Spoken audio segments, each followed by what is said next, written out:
जय हिंद दोस्तों। आप सभी का आपके अपनी यूट्यूब चैनल जीएस दरबार में हार्दिक स्वागत है। दोस्तों, यूपी पुलिस कांस्टेबल 2024 की भर्ती को ध्यान में रखते हुए हम लोगों ने प्रीवियस ईयर क्वेश्चन करना शुरू किए थे, जिसमें हम लोग प्रत्येक दिन सामान्य अध्ययन या कह सकते हो जीके जीएस से संबंधित महत्वपूर्ण प्रश्नों की चर्चा करते हैं, जो किसी न किसी पाली में आए हुए हैं। अगर आज हम लोग बात करें तो आज हम लोग प्रीवियस ईयर किसी श्रृंखला में जो 18 जून 2018 को मॉर्निंग शिफ्ट में पेपर हुआ था उसके बारे में चर्चा करेंगे।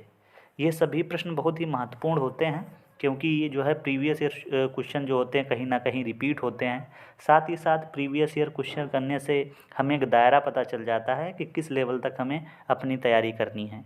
और साथ ही साथ आप सब अगर पूरी तैयारी कर चुके होंगे तो इससे अंदाज़ा हो जाएगा कि क्या प्रीवियस ईयर क्वेश्चन हमसे लग रहे हैं। अगर हाँ लग रहे हैं तो इसका मतलब आपकी तैयारी सही दिशा में है। तो आइए बिना किसी देरी के शुरू करते हैं। आपके स्क्रीन पर है, भारत और पाकिस्तान के बीच कितनी पार सीमा ट्रेन चलती हैं। तो ये जो पार सीमा ट्रेन है, इसको आप ट्रांस कह सकते हो। पार को क्या बोलेंगे? ट्रांस। तो बताइए, 4, 1, 2, 3। तो इसका सही जवाब क्या हो जाएगा? 2, ऑप्शन सी इसका सही जवाब होगा। दोस्तों, हम लोग इन प्रश्नों की विस्तृत रूप से व्याख्या नहीं करेंगे, क्योंकि हम लोग जब प्रैक्टिस सेट करेंगे उसमें फिर हम बहुत ही अच्छे तरीके से एक एक प्रश्न के ऑप्शन सहित बहुत ही अच्छे तरीके से विस्तृत चर्चा करते चलेंगे। अभी हम लोग सिर्फ प्रश्न पढ़ेंगे और उसका जवाब जानेंगे। अगला प्रश्न है, हाल ही में एक वैश्विक डेटा चोरी अपराध में किस कंपनी का नाम आया था? तो दोस्तों, ये 2018 का समय है, उस समय का पेपर है। तो उस समय एक कंपनी थी कैम्ब्रिज एनालिटिका। ये उस समय डेटा चोरी के अपराध में इसका नाम सामने आया था। अगला प्रश्न है, 15वीं रूस भारत चीन त्रिपक्षीय विदेशी मंत्रियों की बैठक दिसंबर 2017 में आयोजित हुई। तो ये 2017 का प्रश्न है, वही उसी टाइम का। तो इसका मैं सीधे जवाब बता देता हूँ। इसका सही जवाब हो जाएगा नई दिल्ली, ऑप्शन डी। अगला प्रश्न है, भारत में ब्रिटिश शासन का बड़े पैमाने पर विस्तार सहायक संधियों के माध्यम से हुआ, जो गवर्नर जनरल के शासनकाल में शुरू हुई थी। आपको बताना है कि किस गवर्नर जनरल के समय सहायक संधि की शुरुआत हुई थी।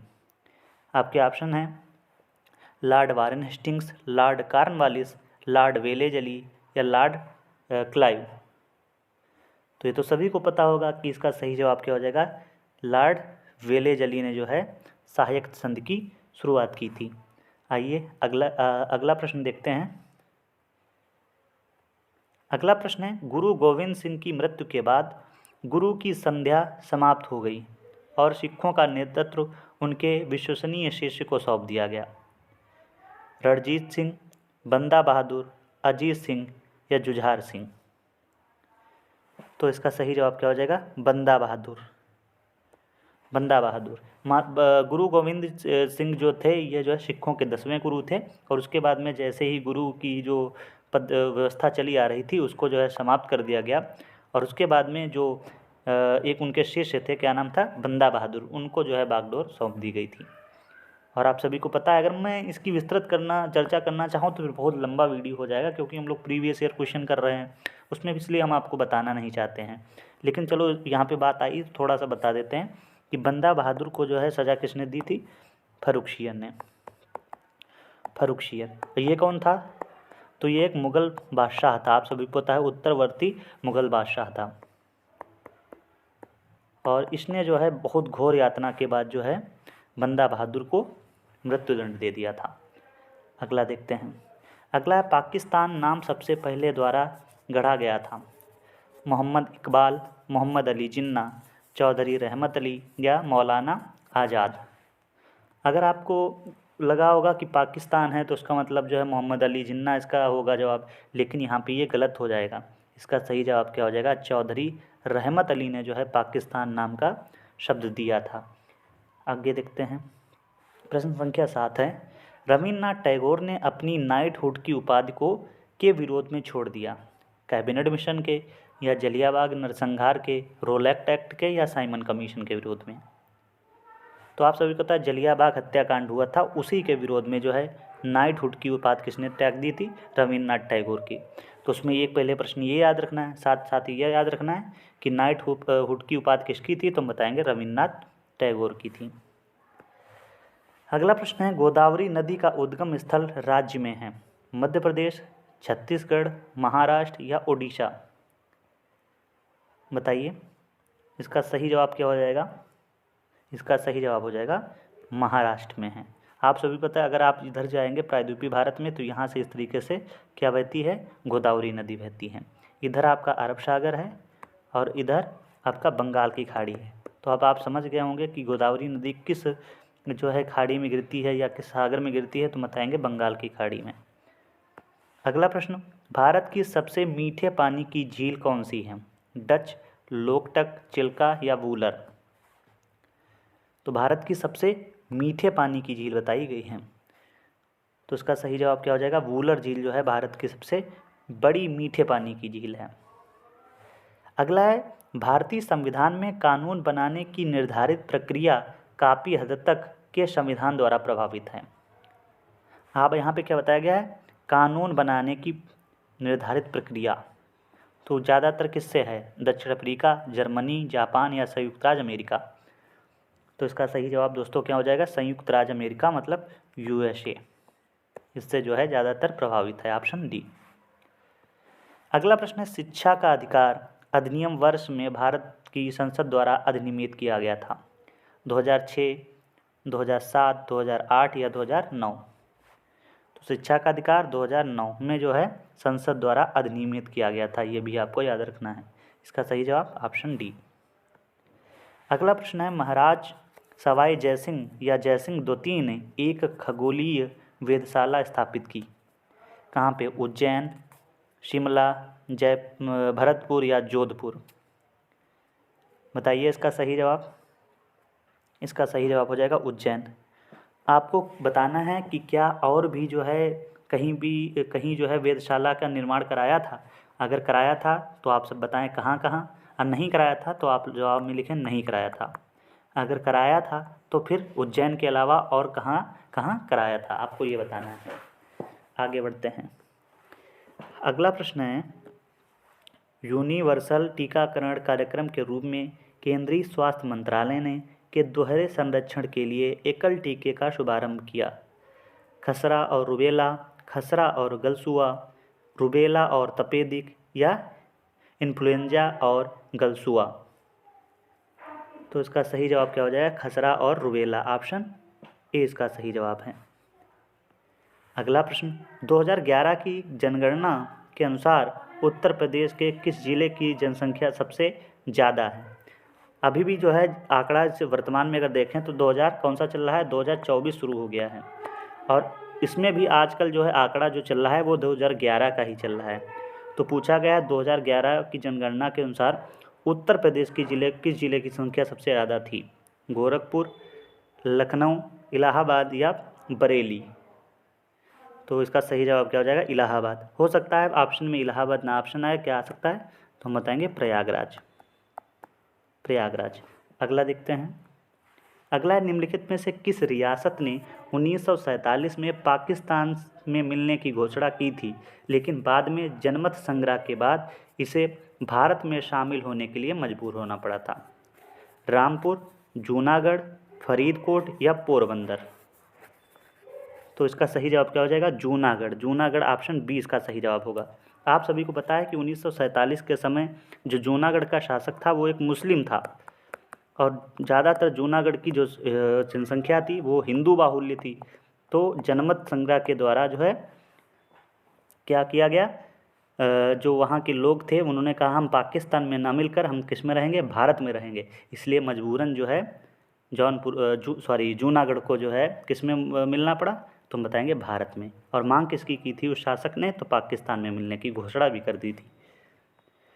अगला प्रश्न है, निम्नलिखित भारतीय राज्यों में से किस में से कर्क रेखा नहीं गुजरती है? राजस्थान, त्रिपुरा, मिजोरम, उत्तर प्रदेश? तो इसका सही जवाब क्या हो जाएगा, उत्तर प्रदेश से होकर नहीं गुजरती है, ऑप्शन डी। अच्छा, किस किस राज्य से गुजरती है, चलो इसको भी देख लेते हैं। तो हम बताएंगे सबसे पहले गुजरात, गुजरात से फिर आगे बढ़ती है राजस्थान, राजस्थान से फिर आगे बढ़ती है, तो हम क्या बताएंगे, राजस्थान से जब आगे बढ़ेगी तो मध्य प्रदेश, फिर छत्तीसगढ़, झारखंड, पश्चिम बंगाल, त्रिपुरा, मिजोरम। कुल कितने राज्यों में, 8 राज्यों में बहती है। अगला प्रश्न, निम्नलिखित भारतीय राज्यों में से किस राज्य में द्विसदन विधानमंडल नहीं है। उत्तर प्रदेश, जम्मू कश्मीर, तमिलनाडु, कर्नाटक। तो बताइए इसका सही जवाब। दोस्तों उस समय किस समय का पेपर है ये, तो हम बताएंगे 2018 का पेपर है। और उसमें उस समय जो है जम्मू कश्मीर क्या था, एक राज्य था, लेकिन इस समय क्या है, केंद्र शासित प्रदेश है। तो उस समय का जवाब इसमें क्या हो जाएगा, ऑप्शन सी। कौन सा, तो बताएंगे तमिलनाडु। अगला है, भारत की संविधान सभा की संघ शक्ति समिति के अध्यक्ष कौन थे। डॉक्टर राजेंद्र प्रसाद, JB कृपलानी, सरदार वल्लभ भाई पटेल या जवाहरलाल नेहरू। बताइए, तो किसका पूछा गया है, संघ की शक्ति समिति के अध्यक्ष कौन थे। तो इसका सही जवाब बताइए। चलो उसको आप सब है किस में बताएंगे, कमेंट बॉक्स में बताइए। इसको आप सब कमेंट बॉक्स में बताना है कि प्रश्न संख्या कौन सा हमने बताया, प्रश्न संख्या 18। प्रश्न संख्या 18 का जवाब आपको कमेंट बॉक्स में देना है, जिससे कि हमें भी तो पता चले कि आप सब जो है वीडियो को अच्छे तरीके से देख रहे हैं और प्रश्नों को भली भांति समझ रहे हैं और बहुत ही सक्रियता के साथ इन प्रश्नों में भाग ले रहे हैं। तो प्रश्न संख्या 18 का आप सब जवाब जरूर दीजिएगा कमेंट बॉक्स में। अगला है प्रश्न संख्या 19, प्राचीन गणित पुस्तक गणित सार संग्रह द्वारा लिखी गई थी। भास्कराचार्य द्वारा, महावीराचार्य द्वारा, आर्यभट्ट द्वारा या ब्रह्मपुत्र द्वारा। तो कौन सी पुस्तक बताई गई है, गणित सार संग्रह। तो ये दोस्तों किसके द्वारा लिखी गई है, तो हम बताएंगे महावीराचार्य के द्वारा, ऑप्शन बी इसका सही जवाब होगा। अगला है प्रश्न संख्या 20। प्रश्न संख्या 20 क्या कहता है, किसने एक अंग्रेजी पुस्तक अनलीशिंग इंडिया लिखी है, जो बताती है कि भारत 25 से 30 वर्षों में महाशक्ति कैसे बन सकता है। वीरप्पा मोइली ने या SS कृष्णा ने, शशि थरूर ने या मनोहर पर्रिकर ने। कौन सी पुस्तक बताई गई है, अनलीशिंग इंडिया। बताना है इसका सही जवाब। तो इसका सही जवाब क्या हो जाएगा, वीरप्पा मोइली ने। अगला प्रश्न, दिसंबर 2016 में भारतीय रेल ने आनंद विहार और के बीच पहली हमसफ़र श्रेणी की ट्रेन शुरू की है। तो ये हम इसका सीधे आपको जवाब बता देता हूँ। इसका सही जवाब क्या हो जाएगा, इलाहाबाद, ऑप्शन ए। अगला प्रश्न, प्रसिद्ध सूफी संत शेख सलीम चिश्ती की दरगाह उत्तर प्रदेश में स्थित है। आपके ऑप्शन हैं जौनपुर, कन्नौज, फतेहपुर सीकरी या फिर जो है बाराबंकी। तो इसका सही जवाब दोस्तों क्या हो जाएगा, फतेहपुर सीकरी में जो है किसकी दरगाह है, तो शेख सलीम चिश्ती। आप सभी को पता है शेख सलीम चिश्ती से काफ़ी प्रभावित थे, तो कौन हम बताएंगे, तो अकबर। और अकबर ने ही जो है फतेहपुर सीकरी की स्थापना कराई थी और वहाँ पे कई जो है जैसे आपका जो है दरवाज़ा वहाँ पे लगवाया था, इन सभी की स्थापना की थी और वहीं पे जो है दरगाह स्थापित की गई किसकी, शेख सलीम चिश्ती की। अगला है, हिमालय का सबसे बड़ा तीसरा शिखर कौन सा है। माउंट लोहसे या mount Makalu, mount Fuji, mount Kanchenjunga. तो तीसरा दोस्तों पूछा गया है, तो आपको सबसे पहले आपको जो है पहला और दूसरा भी पता होना चाहिए, तभी तो आप तीसरा जानेंगे। तो बताइए इसका सही जवाब क्या हो जाएगा, बताइए। इसका सही जवाब हो जाएगा माउंट कंचनजंगा, ऑप्शन डी इसका सही जवाब है। आगे देखते हैं। अगला है, उत्तर प्रदेश का राजकीय फूल कौन सा है, गुलाब, गेंदा, चमेली या पलाश। तो उत्तर प्रदेश का जो राजकीय फूल है वो क्या है, पलाश है, ऑप्शन डी।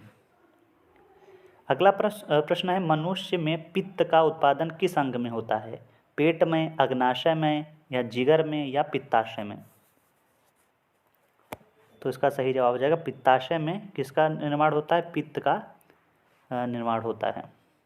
अगला, राष्ट्रीय मानवाधिकार भारत में कब स्थापित हुआ था? 2000, 1995, 1993 और 1950। ये भी आप कहाँ पे बताएं, ये भी आप कहाँ पे बताएंगे, इसको आप कमेंट बॉक्स में इसको भी बताएं। आपने देखा था शायद प्रश्न संख्या 19 या 18 थी वो, और प्रश्न संख्या 26, इन दोनों प्रश्नों का जवाब आपको कमेंट बॉक्स में देना है। अगला प्रश्न है, निम्न रोगों में से कौन सा रोग फफूंद के कारण होता है? तुंडिका शोथ या टांसिल बोल सकते हो, पित्ताशय की पथरी, दिल का दौरा या दाद। तो फफूंद या फंगस के कारण होता है, वो कौन होता है? दाद, ऑप्शन डी। अगला, किस भारतीय राज्य ने 2016-17 में भारत में उत्पादित चीनी का 1/3 से अधिक चीनी उत्पादन किया है? तो उसका मैं सीधे जवाब बता देता हूँ कि जो करंट का है, तो उसका सही जवाब हो जाएगा उत्तर प्रदेश, ऑप्शन बी। अगला प्रश्न है, भारत के संविधान में मूल दस्तावेज को द्वारा हाथ से लिखा गया था? डॉक्टर BR अम्बेडकर द्वारा, सरोजनी नायडू द्वारा, या प्रेम बिहारी नारायण रायजादा द्वारा, या डॉक्टर राजेंद्र प्रसाद द्वारा। दोस्तों अभी हम लोग जो हम लोग 2019 के पेपर कर रहे थे, उसमें भी ये प्रश्न आया था। तो इसका सही जवाब क्या हो जाएगा? इसका सही जवाब हो जाएगा प्रेम बिहारी नारायण रायजादा, ऑप्शन सी। इसलिए कहते हैं कि प्रीवियस ईयर क्वेश्चन करना बहुत ही ज़रूरी है। ये बिल्कुल प्रश्न ऐसे ही आया था किसमें, 2019 में, और हम लोग कब का कर रहे हैं? तो 2018 का कर रहे हैं। आगे देखते हैं। अगला है, विटामिन B7 का रासायनिक नाम क्या है? आपके ऑप्शन है pantothenic acid, biotin, ascorbic acid या फॉलिक एसिड। तो इसका सही जवाब क्या हो जाएगा? Biotin, option B. आप सभी को जो है विटामिन बी में जितने भी हैं, vitamin B1, B2, B3, B6, B12, B7, इन सभी का नाम आपको पता होना चाहिए। आगे देखते हैं। अगला है, हॉकी दिग्गज मेजर ध्यानचंद का जन्म कहाँ हुआ था? कानपुर, लखनऊ, मेरठ या इलाहाबाद। तो मेजर ध्यानचंद का जन्म इलाहाबाद में हुआ था, ऑप्शन डी इसका सही जवाब है। अगला प्रश्न है, मुंशी प्रेमचंद का जन्म कहाँ हुआ था? कानपुर, आरामपुर, या जो है गाजियाबाद या वाराणसी। मुंशी प्रेमचंद का जन्म वाराणसी में हुआ था, ऑप्शन डी। अगला प्रश्न, निम्नलिखित में से कौन सा उत्तर प्रदेश का सबसे पुराना विश्वविद्यालय है? अलीगढ़ मुस्लिम विश्वविद्यालय, बनारस हिंदू विश्वविद्यालय, महात्मा गांधी काशी विश्वविद्यालय या इलाहाबाद केंद्रीय विश्वविद्यालय। देखो क्या पूछा गया है, उत्तर प्रदेश का सबसे पुराना विश्वविद्यालय पूछा गया है, तो इलाहाबाद केंद्रीय विश्वविद्यालय इसका सही जवाब होगा। अगला प्रश्न, उत्तर प्रदेश के किस शहर को पूर्व का ग्रास के नाम से जाना जाता है? गोरखपुर, इसके अलावा मुरादाबाद, बनारस या कन्नौज। तो कन्नौज को क्या बोला जाता है? पूर्व का ग्रास बोला जाता है, ऑप्शन डी इसका सही जवाब होगा। आप सब देख रहे होंगे कि उत्तर प्रदेश से बहुत ही अच्छे खासे प्रश्न बन रहे हैं, तो आप सब जो है उत्तर प्रदेश को अच्छे तरीके से याद करके ले जाएं। अगला है, किस पड़ोसी देश को land of the thunder dragon कहा जाता है? बर्मा, नेपाल, बांग्लादेश या भूटान। तो इसका दोस्तों सही जवाब क्या हो जाएगा? Option D, Bhutan. आगे देखते हैं। 2017 में काजुआ इशिगुरो को किस विधा में नोबेल पुरस्कार मिला था? तो इसका सीधे मैं जवाब बता देता हूँ, क्योंकि करंट का है और पुराना प्रश्न है, तो इसका सही जवाब हो जाएगा साहित्य। अगला प्रश्न, प्रश्न संख्या 37, पाकिस्तान सीनेट में विपक्ष की पहली महिला नेत्री कौन थी?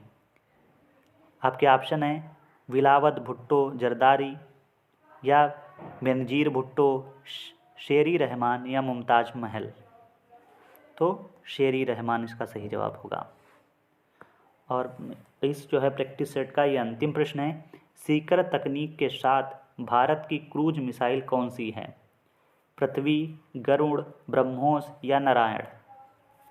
तो सीकर तकनीक के साथ भारत की क्रूज मिसाइल कौन सी होगी? तो क्रूज मिसाइल ज़्यादातर आएगा, तो इसका सही जवाब क्या हो जाएगा?